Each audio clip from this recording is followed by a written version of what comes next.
দুনিয়াতে সব পাপই আল্লাহ তাআলা মাফ করবেন, তবে বান্দার হক, কারোর হক নষ্ট করেছেন, টাকা নষ্ট করেছেন, গালমন্দ করেছেন, হক অধিকার খর্ব করেছেন, এইটা আল্লাহ তাআলা মাফ করবেন না যতক্ষণ পর্যন্ত যারটা নষ্ট করছেন তার কাছ থেকে মাফ না চাইছেন।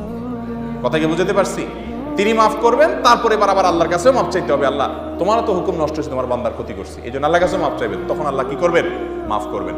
তবে এক কথা, দুনিয়াতে এই পাপ করলে আর কোনো রাস্তা নাই, এরকম কোনো পাপ দুনিয়াতে, হ্যাঁ, আখেরাতে যায় শিরিক করে গেলে সেটা আল্লাহ মাফ করবেন না। বিপদে ধৈর্য ধরো, ধৈর্য ধারণ করতে হবে। সবর, সবর নিয়ে কোথায় যেন আলোচনা করেছিলাম যে সবর এটা এমন একটা গাছ যে গাছের চারিদিকে থাকে কাটা, কিন্তু ফলটা বড় মিষ্টি। সবর বাংলা জানেন তো কি? ধৈর্য। ধৈর্য এমন একটা গাছ যে গাছের চারিদিকে কাটা, কিন্তু ফলটা মিষ্টি, সুস্বাদু। ওই সুস্বাদু ফল খেতে হলে এই কাটাগুলো সহ্য করতে হবে। ধৈর্য।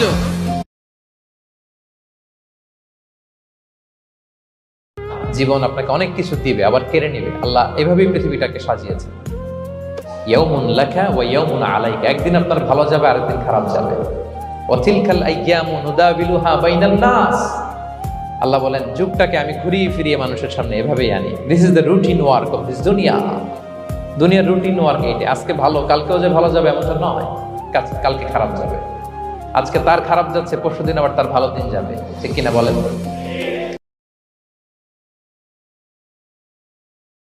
আর মনে রাখতে হবে, the grief isn't permanent, the struggle isn't permanent. এই পৃথিবীর কোনো দুঃখ, কষ্ট আর সমস্যা এটা পার্মানেন্ট নয়।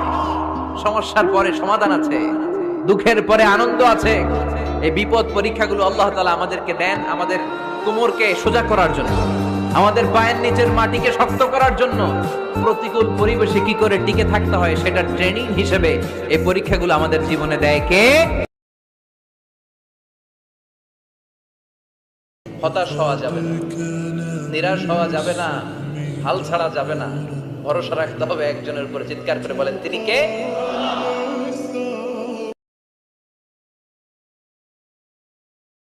এই দুনিয়ার জীবনে সুখী হওয়ার ফিলোসফি হচ্ছে আল্লাহ ছাড়া কারোর কাছে আশা করেন এবং আল্লাহ ছাড়া অন্য কারোর জন্য কোনো কিছু করতে চান না, আল্লাহকে সন্তুষ্ট করার জন্য করতে চান। ইনশাআল্লাহ আল্লাহ পাক আপনাকে সবকিছুই দিবে ইনশাআল্লাহ। সম্মান, মর্যাদা, প্রতিপত্তি, মানুষের ভালোবাসা সবই পাবেন যদি আপনি আল্লাহর হয়ে যান। জীবনে কখনো হতাশ হবেন না। ফাইন্না মাআল উসরি ইউসরা, নিশ্চয়ই কষ্টের সাথে স্বস্তি আছে। ইন্না মাআল উসরি ইউসরা, অবশ্যই কষ্টের সাথে স্বস্তি আছে।